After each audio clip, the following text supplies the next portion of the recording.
we're doing, guys? Welcome to the preview and the predicted lineup. Arsenal against Newcastle this weekend. The last home game of the season. And listen, like I say, get the season done and dusted nice and quickly. But yeah, listen, as you all know, tomorrow, 4:30 kickoff. The last 4:30 kickoff of the season, the last Super Sunday of the season. And we take on Newcastle. Now, this game is a bigger game that some of you might think it is. Because Newcastle are right behind us in the Premier League right now. They're what? I think they're about 3-4 points behind us. Man City aren't playing in the Premier League this weekend because they're playing in the FA Cup tonight against Crystal Palace. So, we have a job to do. You know, we have a real job to do. You know, Newcastle, don't get me wrong, they've beaten us 3 times this season, twice in the League Cup and once in the Premier League. Last 4 meetings, they beat us 4 times. And, yeah.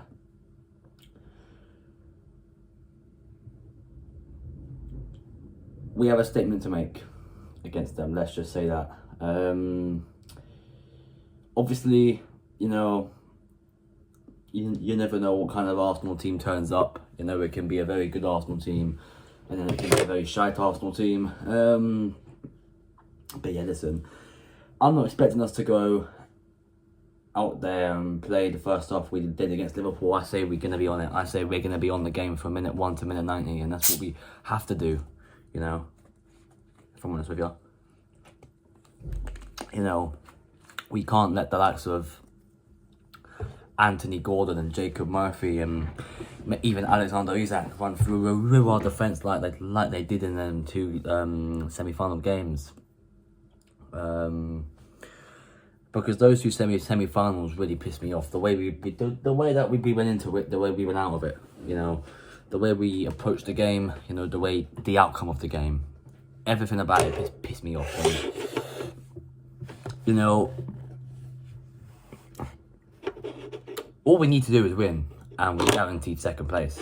And you can go into that final game of the season next week against Southampton and just change the whole team around. Just change the whole team around. But if you don't win tomorrow, you've got to go into that Southampton game with full strength, and you've got to go full 8 on the final day of the season. You know, because I don't want 3rd, I want 2nd. And at the end of the day, it's quite hard. You know, it's quite hard to to tell who does what and where they do it as well. You know, obviously, you know, you want to win the games. You want to win every single game. Obviously, that isn't the case in the Premier League because teams lose, teams win, teams draw. The amount of draws we've had this season has been unreal as well. There could still be 2 more. That's the fucking problem. We're going to be playing in our new kit that was released on Thursday. And no, before anyone asks, I haven't got the new kit yet. I will get it, but not right now because I feel it's pointless with 2 games left to go of the season. I'll probably get it. I'll probably get it after the Southampton game. About a week after that, I'll probably get the kit then. But that's a video for another day. This is our priority: winning the game, getting the 3 points, a big 3 points as well. And an advantage for us goes into next Saturday against Southampton for the final game of the season. That's just the reality of it. Because we could come into this game, batter Newcastle 5-0, go to Southampton next week and lose. That is such an Arsenal-like thing. We need to be on it on both games. From minute 1 to minute 90. 2 more games we have, and then these players can go on a nice little break. As much as they don't deserve it, you know, as much as they don't deserve to go on a nice break because they have let you down again this season by not winning any silverware. Normally holidays help players, you know, in a way that they can reshape, refocus, get back together and go again next season. It's that simple, really. And yeah, you know, it's very simple, you know, very straightforward. You know, as all we have to do, go out there and win and get the 3 points. All we have to do. You know, obviously next week, midweek, you've got the Europa League final, Man United against Spurs. I don't like either. I hate both of them. But obviously I'm going to be rooting for United because I cannot have Spurs winning a European trophy before Arsenal, let alone a trophy. United have a big job to do next week, man. Trust me. I might even make a video on that. You know, becoming a Manchester United fan for 24 hours. Nah.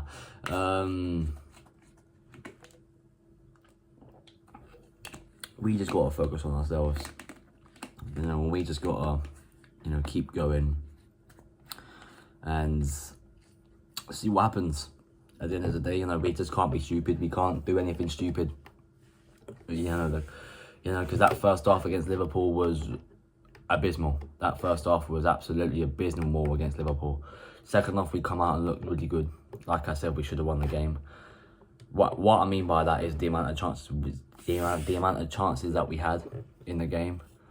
More than enough chances to go ahead and win the game. But listen, it's about this one now. That game's gone, and yeah, listen, team selection is going to be crucial. Arteta has to get this team selection right, and yeah, this is what I'd go with. So starting off in goal, David Raya. Very, very straightforward choice for me. He needs to wake up a little bit. You know, his form is different over the past few months and starting to scare me a bit. You know, he's making mistakes that don't need to be mistakes and mistakes that have cost us. So it's that simple. Raya in goal. Into the back four, left back, Miles Lewis-Skelly. I think that's a very straightforward and obvious decision. You know, I think him up against Jacob Murphy, you know, the physical battle. You know, Murphy's a good winger. I'm not saying he's an excellent winger. He's a good winger. Who, like any other winger, can cause you problems. But Lewis-Skelly knows how to handle with the big guns, and he knows how to, you know, handle big players at big times. You know, so I've got no problems with that whatsoever. He starts. Into the centre-back pairing, first of all, Kiwior. One of his biggest games in an Arsenal shirt this, and I say that because Newcastle are probably going to look at him and think, it's not Gabriel, it's Kiwior. Eddie Howe's probably going to do a formation where you have Isaac Moore over on the right-hand side, and then you have Gordon kind of... What's that formation when you got the striker here, and then you got like the left winger here, and then you got the right winger here. I think Newcastle will do something like that, and then they'll have Dan Burn sort of as the left winger / Tino Livramento or whoever the fuck plays the left back for them. I don't know. But yeah, Kiwior's got to be careful, you know, because not even Gabriel could lock down Isaac. Do you know what I'm saying? And we're asking a big favour from Kiwior, a big favour. So I'm saying it's that simple, you know, he starts, but yeah.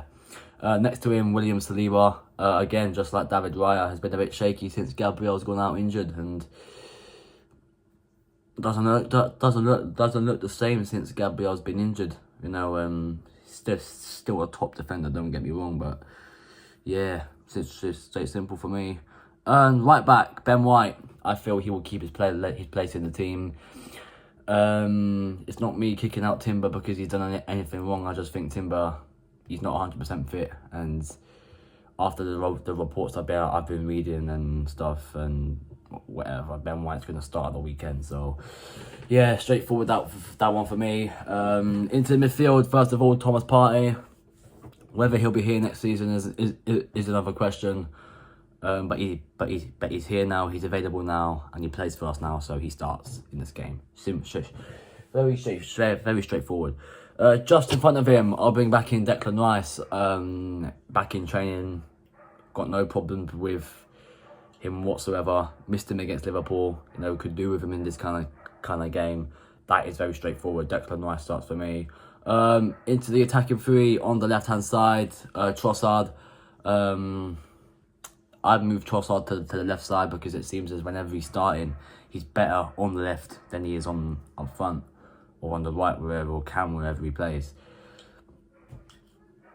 For me, that one's a straightforward choice. Through the middle, the captain, Martin Odegaard. Poor season from him. You know, but he's got to be on it in this game, next game, and next season, and then all the games we have next season. He's got to be back to his best. Because if we're going for a title next season, he's got to really step up his game. You know, he's the one man we're going to have to be relying on as our club captain and looking up to him as a great and thinking, yeah, you are some player. So we're going to have to do that. He starts straightforward. On the right-hand side, Bukayo Saka. Again, a very straightforward choice. Have a run at whoever their left back is. It could be Livramento. Very straightforward, no questions for that one. And up front, as the main striker, Gabriel Martinelli. Try him as a striker. We tried it against Liverpool in the second half, and within 5 minutes he scored. It's that simple. Moreno's suspended.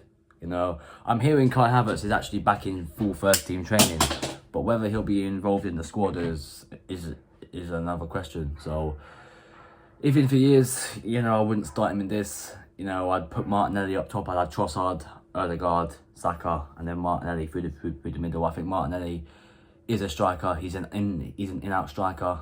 You know, he's playing on the left-hand side. A bit like an inverted role of Trossard, if that makes sense. Trossard's a winger, not a striker. Martinelli's a striker, not a winger. If that makes sense. But listen, big game. Huge opportunity to guarantee second place. Huge opportunity to get a Champions League badge on the sleeve of the kit. I'm probably not going to, but listen, if you're new around here, smash a like on the video, subscribe if you haven't already, and I'll see you lot at full time for the match review. I'm out of it.